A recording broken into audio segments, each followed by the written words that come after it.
मिथिला नगरिया हाल सखिया किया जो मिथिला नगरिया हाल सखिया हे हाल सखिया चारों ताली बजता है। एक पे चाहो कि सब दोनों हाथ ऊपर उठा के और ताली बजाओ देख कहियो में क्या धाम की जय हो पांच समय बजते ताली इनका सबका नाश्ता पर ध्यान किसी कठिन के लिए अच्छा माँ उनका सबका हाथ में छेदे पर मैत्री को अच्छा एक बात है सही बात है तो बात हाथ उठा ले धूप बजा ले तो भूल जबो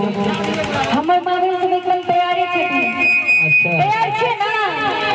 हां से देखो एक मिनट में शाम को दोनों हाथ उठा ले प्रेम से कहियो मिथिला धाम की जय हो देखा लिया अब भैया अपने तो ताली बजा के मर्दा वाला ताली बजा के ना प्रेम से मिथिला धाम की